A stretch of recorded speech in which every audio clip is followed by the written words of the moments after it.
तो beta gamma function इस chapter में हम लोगों ने गामा फंक्शन ये डिफाइन किया गया था, उसकी जो प्रॉपर्टीज थी उसको देखा गया। फिर बीटा फंक्शन को डिफाइन किया गया।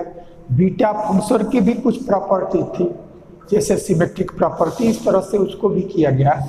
और फिर बीटा फंक्शन और गामा फंक्शन में रिलेशन, इसका डेरिवेशन हम लोगों ने किया।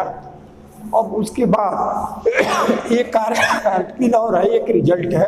इस रिजल्ट का न्यूमेरिकली प्रॉब्लम में बहुत ही यूज होता है, तो इसको प्रूफ कैसे करेंगे इस चीज को हम लोग एक बार देखते हैं। ये दिया गया है कि लिमिट 0 से π/2 sin to the power 2m-1 theta cos to the power 2n-1 theta d theta, इसकी जो इंटीग्रेशन की वैल्यू होगी वो gamma n upon 2 gamma m plus n ऐसा होगा। तो इसको प्रूव करने के लिए हम क्या करेंगे कि साइन में भी है और कास में भी है। तो जो बीटा फंक्शन जो हम लोग डिफाइन किए हैं, उस बीटा फंक्शन को हम जब एक बार लिखेंगे तो उससे x और 1 - x ये दोनों होता है। तो x को यदि हम साइन स्क्वायर लिखेंगे और 1 - साइन स्क्वायर तो हमको कास स्क्वायर देगा। तो इसलिए हम इसका स्टार्ट बीटा फंक्शन से हम करते हैं। तो इसका जो प्रूफ हुआ वो प्रूफ में हमको ये मालूम है कि बीटा m(n) इसकी जो वैल्यू होती है वो हमारा 0 से 1 x to the power m-1 और 1 - x to the power n-1 dx ऐसा हुआ। तो इस फार्मूले को स्टार्ट करने के पीछे पर्पज हमारा ये है कि यही जब साइन स्क्वायर इसको लिखेंगे तो हमको यहाँ से साइन स्क्वायर और फिर ये 1 - साइन स्क्वायर करेंगे तो एक कास स्क्वायर, तो साइन और कास दोनों के टर्म हमको मिल जाएंगे। तो हम यहाँ सब्स्टिट्यूट करते हैं कि put x = sign square theta. तो जहाँ जहाँ x है उसको हम साइन स्क्वायर लिखेंगे। तो ये थीटा के टर्म में आया तो dx को भी हमको d थीटा में चेंज करना होगा। तब यहीं से यह dx इसकी वैल्यू जो आया वो 2 साइन थीटा और साइन थीटा का फिर डिफरेंशिएशन cos थीटा और d थीटा ऐसा आ गया। अब हम इसकी वैल्यू को लिखें यहाँ, तो बीटा m(n) ये वैल्यू, तो बीटा m(n) और लिमिट ऑफ थीटा के रिस्पेक्ट में इसका लिमिट क्या होगा ये हम लोग कंसीडर करेंगे। तो x को लिखा गया है साइन स्क्वायर थीटा और इसका जो पावर है वो m-1 ऐसा है। और फिर यह 1 - साइन स्क्वायर थीटा और total two the power n-1 और dx जो है उसकी value 2 sine theta cos theta और d थीटा ऐसा आपको मिलेगा। अब आप देखोगे कि अब इसका लिमिट हमको लिखना होगा। तो लिमिट लिखने के लिए कि जब x की वैल्यू जब 0 लिखेंगे तब तो जब थीटा यह 0 रहेगा तब ये वैल्यू हमको 0 मिलेगा, तो ये हमको 0। फिर x की वैल्यू 1, तो जब थीटा π/2 रहेगा तो साइन π/2 की वैल्यू 1 और 1 का स्क्वायर करेंगे तो 1 ही, तो यानी ये हमको 1 दे देगा। तो थीटा की वैल्यू π/2, यानी यह 0 रखें तो थीटा हमको 0 रखना पड़ेगा और जब यह 1 रखेंगे तो थीटा π/2 रहेगा तब यह 1 आएगा। तब थीटा के करस्पॉन्डिंग हमारा लिमिट ये हो गया। अब इसको थोड़ा कैलकुलेट करें तो 0 से π/2, अब ये साइन स्क्वायर है और उसका फिर पावर m-1 है, तो यहाँ से साइन 2m-2 और एक साइन यहाँ है, इसलिए 2m-2 से एक +1 करेंगे तो 2m-1, तो यहाँ से यह साइन 2m-1 थीटा ऐसा आ गया। और 1 - साइन स्क्वायर cos स्क्वायर, तो cos स्क्वायर को फिर करोगे तो 2n-2 और एक cos है, तो यहाँ भी हमको cos 2n-1 थीटा और d थीटा और यह 2 हमारा कांस्टेंट है बाहर आ जाएगा। अब इसी की वैल्यू हमको निकालना है और बीटा फंक्शन की वैल्यू हम लोग जानते हैं तो बीटा फंक्शन की वैल्यू हमारा गामा एन अपान गामा एम प्लस एन, ये पिछले आर्टिकल में निकाला गया था। अब इसकी केवल वैल्यू निकालनी है, तो इसको एक साइड में कर लो। तो यहाँ से यह 0 से π/2 और sign to the power 2m - 1 theta, और यहाँ से यह cos 2n - 1 theta d theta. इस 2 को इधर ट्रांसपोज करेंगे तो ये हमारा गामा m न्यूमरेटर में गामा n है, और यह 2 गामा m प्लस n ऐसा हो गया। तो इस इंटीग्रेशन की वैल्यू इतना हमारा आ गया, यही हमको रिजल्ट लाना है। लेकिन इसमें जो यहाँ इंटीग्रेशन में 0 से π/2 आता है, और यह साइन का जो पावर है, जैसे हमको इंटीग्रेशन में आ जाए कि 0 से π/2 sine cube cos to the power 4 theta, तो वह 2m - 1 के टर्म में उसको फिर चेंज करें तो वो कठिन वर्क है। इसलिए हम इसको एक पावर में चेंज करें। तो एक पावर में चेंज करने के लिए ये रिजल्ट जो हमको लाना है वो आ चुका है। लेकिन यहाँ साइन का कोई एक पावर हो, इस फार्म में न हो, एक कास का कोई एक पावर हो, तो अब ये रिजल्ट क्या देगा, उसको यदि हमको लिखना हो तो फिर ये अलग इसी का एक दूसरा फार्म।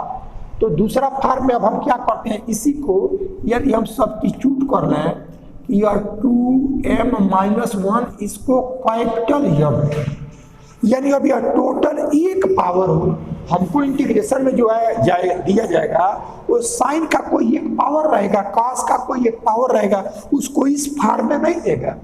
तो हमारा एक पावर यह रहे, तब ये फार्मूला क्या देगा, इस वर्क को हमको देख रहा है। तो यह 2m - 1 इस टोटल को कैपिटल m ऐसा हमने लिख लिया, और जो यह 2n - 1 इसको हम कैपिटल m ऐसा लिख लिया। तो यहाँ से ये जो m आएगा स्मॉल m, उसकी वैल्यू m कैपिटल में +1 और /2 ऐसा आ जाएगा, और इसका एंड n = कैपिटल M +1 और /2 ऐसा आ गया। अब आप क्या कर लो कि इतने की वैल्यू को यहाँ रखो और इसकी वैल्यू को यहाँ रखो, तब इस यम की वैल्यू और यन की वैल्यू इधर कैपिटल यम और यन के फार्म में क्या आएगा उसको हम लिख लें। तो ऐसा करेंगे कि देयरफॉर 0 से π/2 साइन टू द पावर, अब इस टोटल को कैपिटल यम लिख लो, तो sine to the power m theta और cos to the power n theta और d थीटा ऐसा है। इस टोटल को 2m - 1 को कैपिटल m, 2n - 1 को कैपिटल m ऐसा कर दें।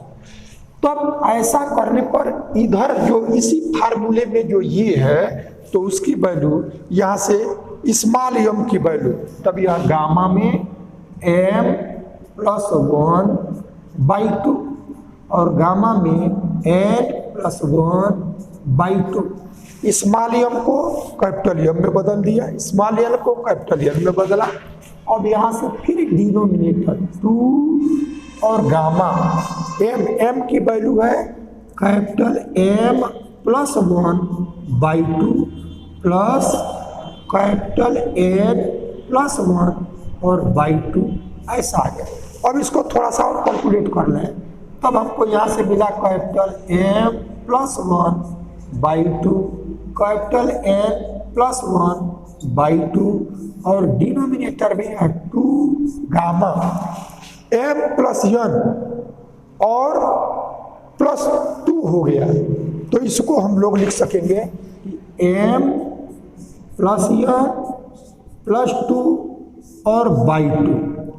अब इसी फार्मूले का हम लोग मैक्सिमम यूज करते हैं, यानी 0 से π/2 साइन का जो भी पावर रहे और कास का जो भी पावर है, तो इस इंटीग्रेशन की वैल्यू को अब हमको निकालना नहीं है, उसको सीधे हम इस फार्मूले में लिख सकेंगे कि इसका जो पावर रहेगा उतने में 1 को ऐड करके /2 कर लेंगे, और फिर इसका जो रहेगा उसमें 1 को ऐड करके /2 ये गामा में, और इन दोनों का सम +2 और टोटल का /2 ये हमारा गामा में आएगा 2 से प्रोडक्ट के साथ। तो अब इसमें सीधे, और इस गामा की वैल्यू हम लोग निकालना मालूम है हमको, वो गामा यम या गामा की वैल्यू इससे एक कम से शुरू होता है और एक एक माइनस कम होते हुए प्रोडक्ट में आता है। ये वर्क हम लोग कर चुके हैं। तो यह आपका एक आर्टिकल है, इसका प्रूफ भी पूछा जाता है और इसका यूज तो आगे प्रॉब्लम्स में मैक्सिमम किया जाता है। इसको हम लोग ऐसे समझ लीजिए, इसका प्रयोग आगे जो क्वेश्चन है उसमें कैसे करेंगे, अब एक्सरसाइज के क्वेश्चन करेंगे तो उसको हम आपको बताते हैं। यह एक महत्वपूर्ण आर्टिकल है, इसका प्रूफ भी महत्वपूर्ण है और इसका यूज प्रॉब्लम में बहुत आता है, क्योंकि जब कोई हमारा फ्रैक्शनल नंबर होता है और उसमें 1 को सब्ट्रैक्ट करते करते लास्ट में जब गामा हाफ आता है तब उसकी वैल्यू को हमको लिखना पड़ता है। जब फ्रैक्शन में नंबर नहीं आता है, जैसे हमारा 5 हुआ तो 4, 3, 2 और लास्ट में 1 गामा 1 लिखते हैं तो गामा 1 की वैल्यू हम लोग निकाल चुके हैं, उसकी वैल्यू 1 होता है। वैसे गामा हाफ की वैल्यू क्या होगा ये हम लोगों को यहाँ प्रूफ करना है। अब इसको प्रूफ करने के 2 मेथड हैं। एक मेथड तो वो है जिसमें हमको मल्टीपल इंटीग्रल का change the order of integration इसका यूज करना पड़ता है। तो change the order of integration अभी हम लोगों ने मल्टीपल इंटीग्रल को पढ़ा नहीं है, इसलिए उस मेथड का यूज हम नहीं करेंगे। और वो मेथड थोड़ा इसकी जो बताने जा रहे हैं उसके रिस्पेक्ट में वो थोड़ा कठिन भी है। इसमें change the order of integration का यूज भी नहीं है और सिंपली कैलकुलेशन में ये रिजल्ट आ जाएगा, इसलिए इसको यही मेथड बेहतर है। तो अब इसको कैसे करेंगे, तो इसका आप देखो प्रूफ करने के लिए प्रूफ बीटा फंक्शन ए हम जानते हैं, यह बीटा एम एन इसकी जो वैल्यू होता है वो गामा एन और अपान गामा एम प्लस एन, ये हमारा बीटा एम एन की वैल्यू होती है। अब करना आपको ये है कि गामा हाफ की जो वैल्यू आवे वो रूट में आवे। तो यदि गामा हाफ स्क्वायर की वैल्यू यदि हम पाई दिखा दें तो गामा हाफ की वैल्यू रूट पाई हो जाएगा। तो अब हम यहाँ क्या करें कि गामा हाफ का स्क्वायर कहाँ से मिलेगा, इस चीज को आप देखो। तो यदि यम को 1/2 लिखो और यन को भी 1/2 लिखो तो गामा हाफ ये भी हो गया, गामा हाफ ये भी हो गया और गामा हाफ का स्क्वायर हो गया। और यहाँ हाफ प्लस हाफ 1 और गामा 1 की वैल्यू 1 निकाला जा चुका है। तो अब यह केवल ये साइड केवल आपका गामा हाफ का स्क्वायर ये हो जाएगा। अब इस साइड से हम उसकी वैल्यू को पाई लाने का प्रयास करेंगे। तो अब हम क्या करते हैं कि यहाँ सब्स्टिट्यूट करें, यहाँ पुट करें, putting m is equal to half and n is equal to half, ये दोनों सब्स्टिट्यूट करें। रीजन आपको बता दिया गया कि हाफ यहाँ भी करोगे हाफ यहाँ करोगे तो गामा हाफ का स्क्वायर आ जाएगा और यह 1 आ जाएगा। तो यह वैल्यू 1 यानी इस साइड में केवल गामा हाफ का स्क्वायर ही बचा। अब गामा हाफ निकालना होगा तो रूट ले लेंगे, हमारा वैल्यू आ जाएगा। अब इसकी वैल्यू पाई आवे ऐसा हमको प्रयास करना होगा। तो पहले इसकी वैल्यू को रखें, तो putting m is equal to half and n is equal to half, we find यहाँ से बीटा m की वैल्यू हाफ और n की वैल्यू भी हाफ, ये हमने कर लिया। और तब यहाँ से गामा हाफ और अपान हाफ प्लस हाफ, ये आ गया हमारा। और इसी की वैल्यू गामा हाफ और गामा हाफ का स्क्वायर, इस साइड को जिसकी वैल्यू निकालना है उसको लेफ्ट हैंड साइड में लिख लें, गामा हाफ का स्क्वायर। और यह गामा 1 और गामा 1 की वैल्यू 1 होता है, पीछे निकाल चुके हैं। अब यह बीटा हाफ और हाफ इसकी वैल्यू, तो अब इसकी वैल्यू mn का 2 तरह से हम लोगों ने निकाला है। एक तो गामा में वैल्यू, तो गामा की जो वैल्यू है वो तो हम यहाँ यूज कर चुके हैं। अब इसकी वैल्यू गामा बीटा फंक्शन जो डिफाइन होता है इंटीग्रेशन के टर्म में उसको हम लिखें। तो ये हमारा 0 से 1 बीटा हाफ इसकी वैल्यू, तो जब की जगह भी आप और n की जगह दिया, तो उसका वैल्यू होता है x to the power m minus 1। तो यह हाफ माइनस 1 और 1 minus X to the power n minus 1 और यह dx, यही हमारा बीटा एम एन। इसका फार्मूला होता है कि 0 से 1 x to the power m minus 1, तो यह आपका हाफ है m माइनस 1 और यह 1 माइनस एक्स n माइनस 1, तो यह हमारा n माइनस 1 ऐसा आ गया। तो यह इसी को कैलकुलेट करेंगे तो इधर करोगे तो गामा 1 की वैल्यू 1, तो यह केवल आपका गामा हाफ इसका स्क्वायर ये हमको मिल गया। अब यह 0 से 1 x to the power minus half, ये हमको मिला माइनस हाफ, और यह 1 माइनस एक्स इसका पावर फिर माइनस हाफ ऐसा आया, और यह dx इस फॉर्म में आ गया। अब इसको इंटीग्रेट करना है, तो इंटीग्रेट करने के लिए देखो फिर x और जब 1 माइनस एक्स रहे तो इसके इंटीग्रेशन के लिए वही x equal to sine square theta ऐसा सब्स्टिट्यूट करो।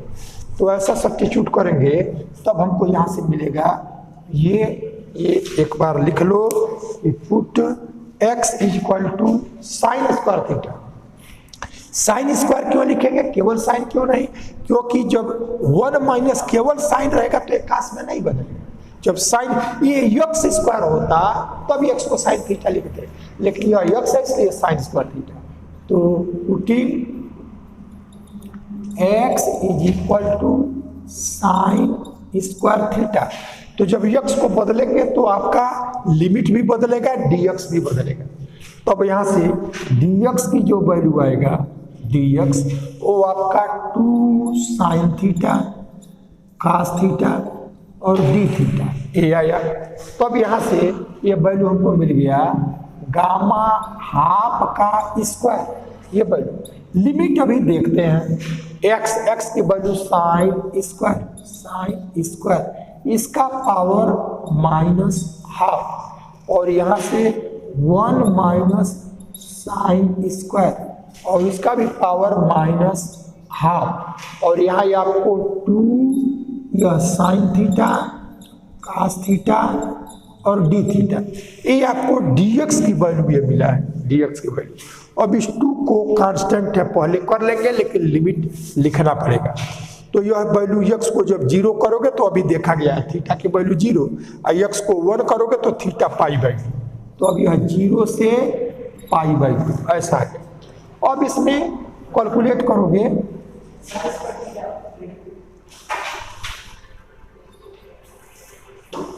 अब इसको कैलकुलेट करोगे तब आपका 2 कांस्टेंट है पहले आ गया, लिमिट आपका 0 से पाई बाई 2 ये हो गया।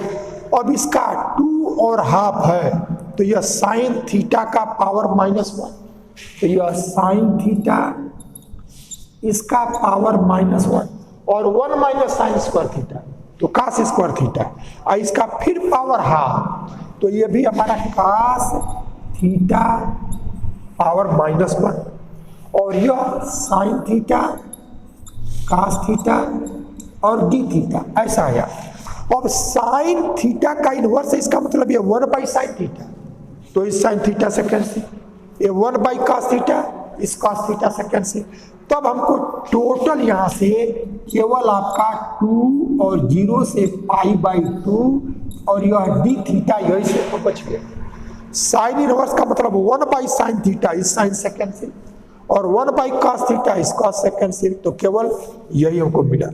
अब इसको जब इंटीग्रेट करेंगे इसको तो ये वैल्यू हमको दे देगा 2 और d थीटा का इंटीग्रेशन केवल थीटा, इसका लिमिट जो है वो 0 से पाई बाई 2, या यह वैल्यू 2 लिमिट अपर लिमिट लिखो तो पाई बाई 2 और माइनस लोअर लिमिट 0 ऐसा है। यानी ये वैल्यू केवल हमको पाई दे दिया और यही हमको लाना था। अब देखो गामा हाफ का स्क्वायर पाई, इसलिए गामा हाफ की वैल्यू रूट पाई, तो ये हमारा गामा हाफ इसका स्क्वायर पाई तो this imply gamma half is equal to root pi, यह रिजल्ट हमको लाना था। सिंपल सा वर्क हम लोगों ने किया है कि beta function beta M N का gamma N upon gamma M plus N है। अब गामा हाफ का स्क्वायर लावे और उसकी वैल्यू को पाई दिखा दे, ये हमारा पर्पज रहेगा। तो गामा हाफ तब आएगा जब एम को भी हाफ करो एन को भी हाफ करो। तो ये हमको यह वैल्यू दे दिया। इसमें m को हाफ और n को हाफ जब रखेंगे, अब इस बीटा एम एन इसकी वैल्यू होती है 0 से 1, यानी since beta M N is equal to 0 से 1 x to the power m minus 1 और यहां से 1 minus X to the power n minus 1 dx से फार्मूला होता है। इसी में m की जगह यहाँ हमारा हाफ है, n की जगह हाफ है, उसको लिख दिया और लिखने के बाद अब इसको इंटीग्रेशन करना है। तो जहां 1 माइनस एक्स हो तो उसको इंटीग्रेशन के लिए x को साइन स्क्वायर करते हैं, जिससे एक टर्म हमको कास मिल जाए, कास स्क्वायर। तो वही रखा गया, इसको इंटीग्रेट किया गया, हमको ये वैल्यू। ठीक, अब आर्टिकल जो भी इससे रिलेटेड बीटा गामा फंक्शन से था उसको हम लोगों ने कर लिया है। अब हम लोगों को एक्सरसाइज के क्वेश्चंस करेंगे। तो एक मेथड पे कोई प्रॉब्लम है तो सबको हम लोग नहीं करेंगे, उसमें एक एक मेथड के जो एक क्वेश्चन रहेंगे उसको हम लोग करेंगे। फिर जो डिफिकल्ट और एग्जामिनेशन के व्यू से महत्वपूर्ण होंगे उनको हम लोग करेंगे। तो अब इसमें आप किसी भी राइटर की बुक आपके पास है उसका आप यूज करें। हम हर तरह के क्वेश्चन को बताएंगे, उससे रिलेटेड आपके पास जो बुक होगा उसको आप देखेंगे। तो हमने ये प्रॉब्लम 1 ऐसा हमने लिया और वो प्रॉब्लम 1 हम ले रहे हैं ये 0 से infinite e to the power minus 1/x upon x to the power 3/2 dx। ये हमारा क्वेश्चन है। इस क्वेश्चन को कैसे सॉल्व करेंगे, इसको हम लोगों को पहले जो मेथड हम लोग के पास है उसमें देखेंगे कि किस मेथड का यूज करें। तो जब भी देखो 0 से इनफाइनाइट और e to the power minus है, इट मीन्स वो हमारा गामा फंक्शन के टर्म में है, क्योंकि हमारा गामा n ये क्या होता है 0 से इनफाइनाइट और e to the power minus t to the power n minus 1 और dt ऐसा होता है। अब आप देखो कि जो हमारे पास है इस फॉर्म में यदि हम रखें तो t का जो पावर होगा उससे एक अधिक गामा हम लिख लेंगे और गामा को हम कैलकुलेट करना जानते हैं। तो अब आप देखोगे कि e to the power minus 1/x, लेकिन स्टार्ट में भी मैंने बताया है कि e का पावर माइनस के बाद जो रहना चाहिए वो एक वेरिएबल रहना चाहिए, और ये हमारा एक ही तो है लेकिन ये 1/x है, जबकि केवल ये माइनस एक्स होता तो हमारा वो ठीक था। तब हम देखेंगे कि यदि एक वेरिएबल ही है लेकिन केवल वो 1/, चाहे उसके साथ कुछ मल्टीपल इस फॉर्म में नहीं है, तो इसको सिंगल वेरिएबल में हम चेंज करेंगे। तो हम यहाँ पुट करेंगे, पुट ये सॉल्यूशन हो गया, put 1/x is equal to t। अब 1/x को क्यों किए, तो ये याद रखने की चीज नहीं है।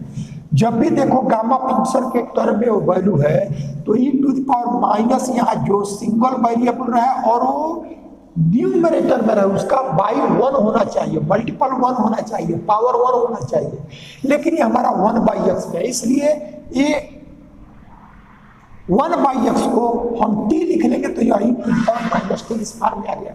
यानी अब जहां जहां x है उसको हमको t में बदलना होगा और dx को भी dt में बदलना होगा, लिमिट को चेंज करना होगा। तब यहां से इसका dx निकालो तो डिफरेंशिएट करोगे 1/x का, तो ये हमको देगा माइनस 1/x² dx और इसकी वैल्यू dt ये हमको मिलेगा। तब आप देखोगे कि ये 1/x² होता तो 1/x² dx इसको हम dt लिख सकते थे, लेकिन ये हमारा x² नहीं है, x⁴ है। तो ये x² कब हो जाएगा? जब x⁴ से मल्टीप्लाई कर दो, तो वैल्यू में परिवर्तन नहीं होगा, इसलिए हमको न्यूमरेटर और डिनोमिनेटर दोनों में करना होगा। तब हम इसको यानी 0 से इनफाइनाइट e⁻⁻1/x और इसको x² हमने कर लिया। x² इसलिए कि इस फॉर्म में ये आ जाए, तो यह x² करने के लिए x⁴ से मल्टीप्लाई करना पड़ा है, तो वैल्यू में परिवर्तन ना हो, इसलिए x⁴ से न्यूमरेटर में भी मल्टीप्लाई कर दो। और फिर ये देखो बेस सेम है, तो ये 2 से 1/2 सब्ट्रैक्ट होगा तो 3/2 आ जाएगा। लेकिन इस फार्म में किया क्यों? इसके फार्म में करने के पीछे पर्पज है कि 1/x² dx, ये हमको यह माइनस इधर जाएगा तो -dt हम लिख सकेंगे। तो यह वैल्यू यहाँ से ये लिमिट अभी देखेंगे कि t का क्या आएगा, e⁻−t, यह -t। अब हमारा 1 वेरिएबल इस फॉर्म में 1/, के फॉर्म में नहीं होना चाहिए, तो ये वैल्यू आ गया। अब ये 1/x² और dx ये -dt दे देगा, और x⁻½ है, तो x की वैल्यू देखो तुमको क्या मिलेगा, ये यही x की वैल्यू तुम्हारा 1/t, ये x इधर जाएगा तो ये 1/t, तो यहाँ हमारा 1/t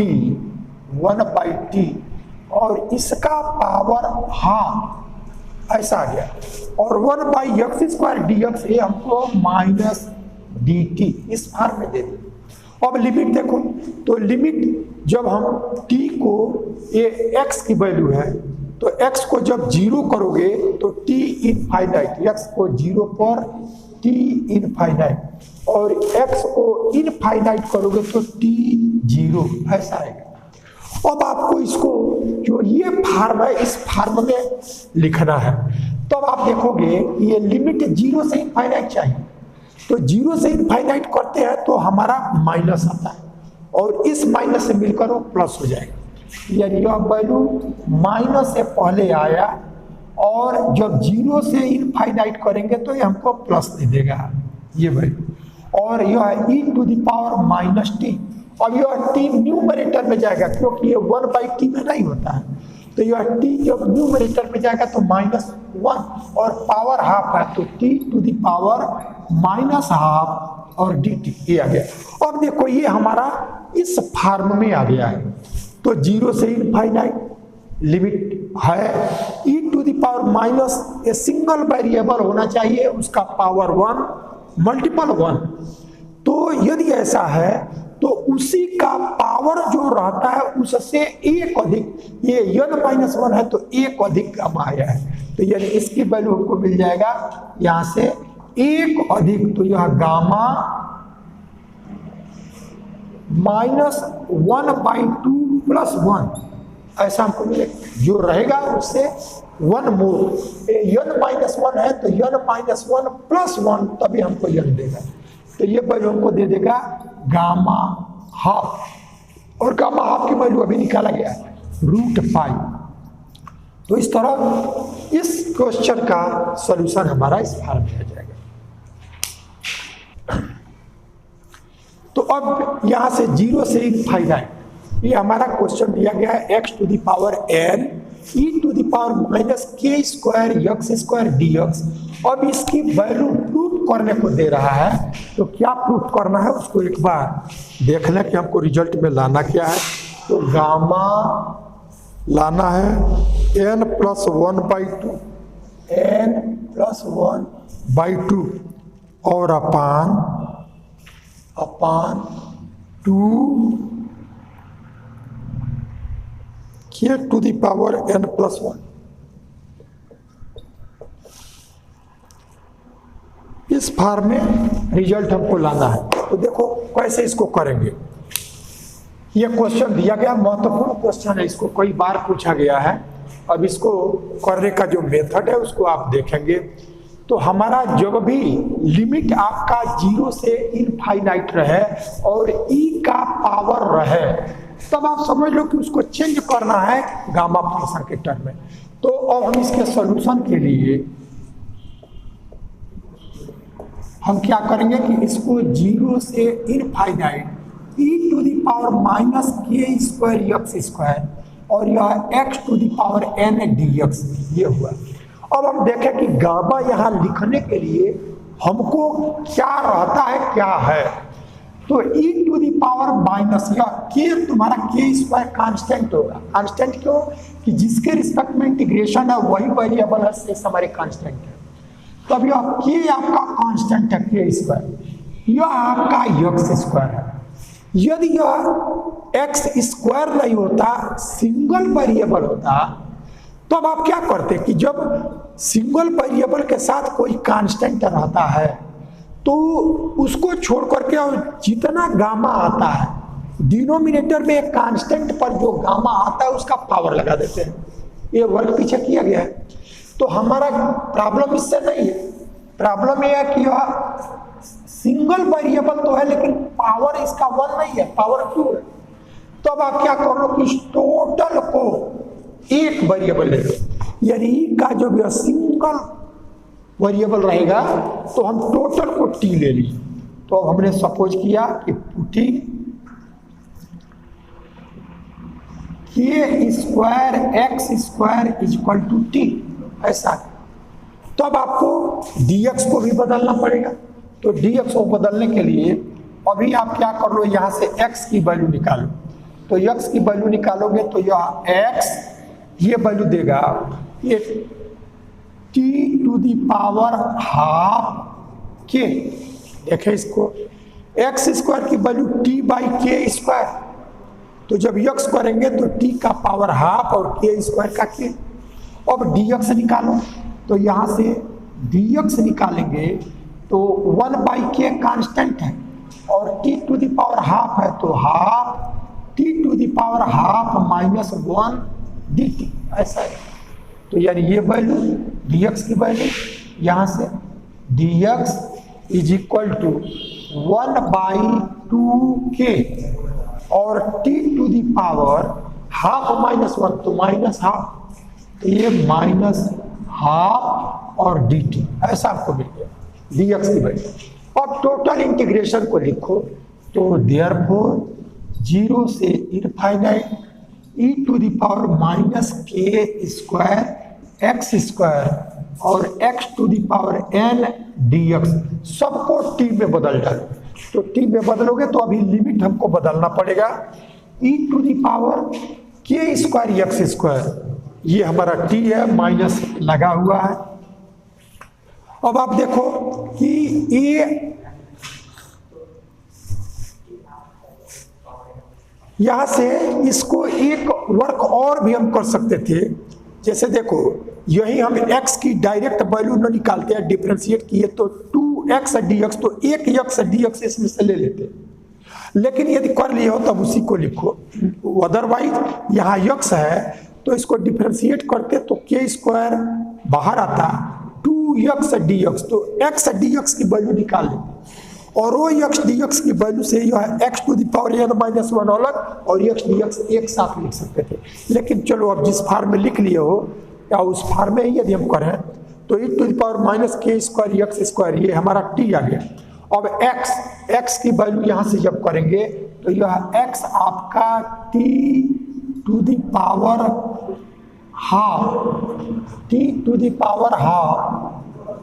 और बाई k यह या और इसका पावर n और फिर dx, तो dx की वैल्यू 1/2k और यह t⁻⁻½ और dt, इस फॉर्म में आ गया। अब लिमिट देखो, तो लिमिट के लिए जब ये वैल्यू यहां से 0, ये वैल्यू 0 जब हम करेंगे x का 0, तो यह t की वैल्यू भी 0 ही रहेगा, तभी ये 0 आएगा। तो यह 0 और जब x को इनफाइनाइट तो यह t भी इनफाइनाइट, तो ये वैल्यू हमारा इनफाइनाइट ऐसा आ गया। अब इसको हम क्या करेंगे कि जो कांस्टेंट है उसको बाहर कर लो और सेम पावर को एक पास करो।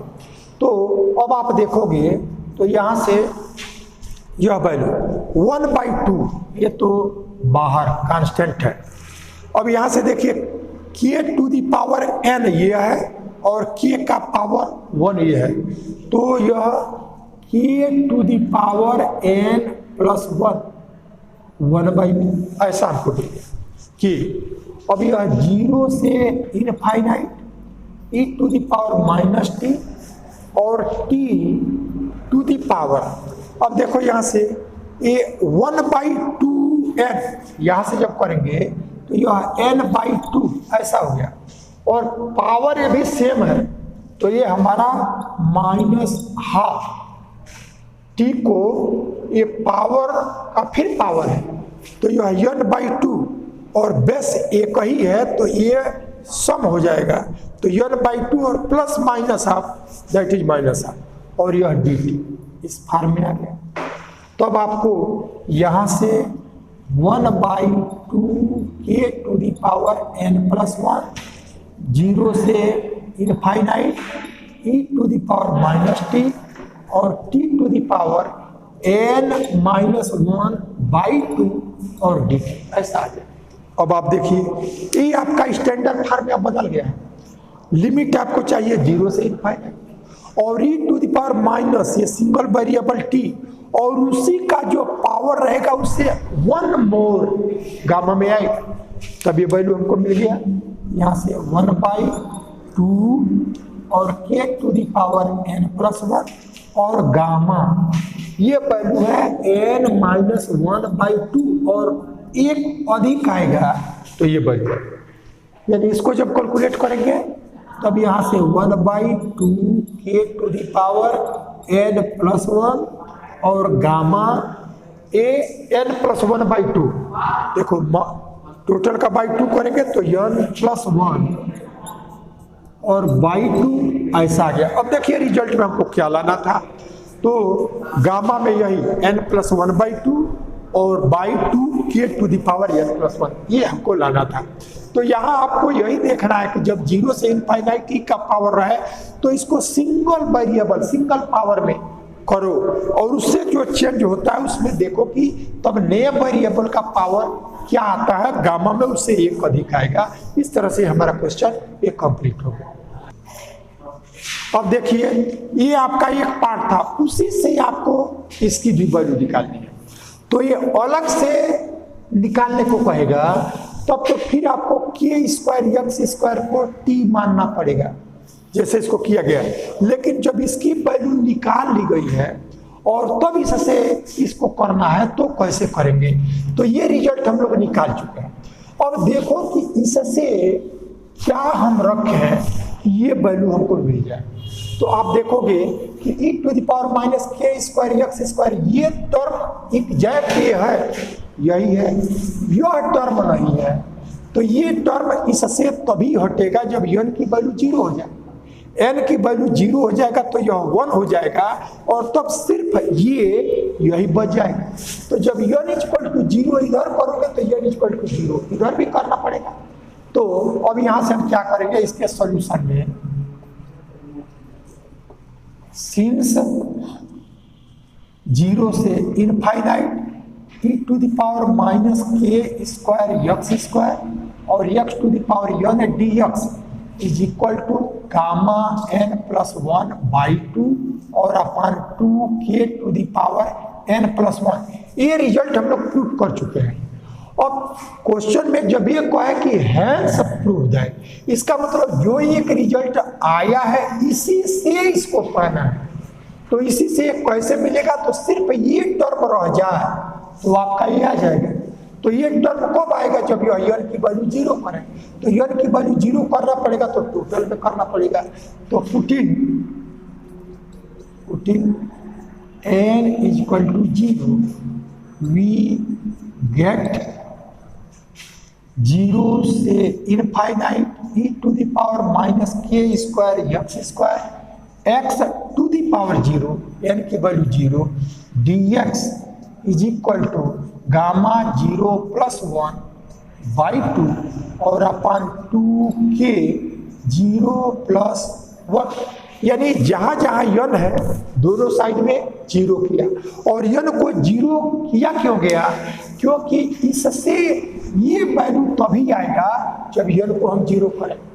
तो यहां से हमको मिल गया यह 0 से infinite e to the power minus k square x square, अब x to the power 0 1 dx, यानी अब इसी से ये हमने पा लिया। तो अब इससे क्या आया वही इसका रिजल्ट होगा। तब आप देखो ये गामा हाफ और अपान यह 2k 0 प्लस 1 यानी इसका पावर 1, तो गामा हाफ की वैल्यू रूट पाई ये निकाला जा चुका है। तब यह रूट पाई अपान 2k यही इसका रिजल्ट हो जाएगा। तो इस तरह से इसी क्वेश्चन से वो हमको पाना होगा तो इस फार्म में पाएंगे। तो इसको आप कैलकुलेट करेंगे। एक्सरसाइज के और महत्वपूर्ण क्वेश्चन है उनको हम नेक्स्ट वीडियो में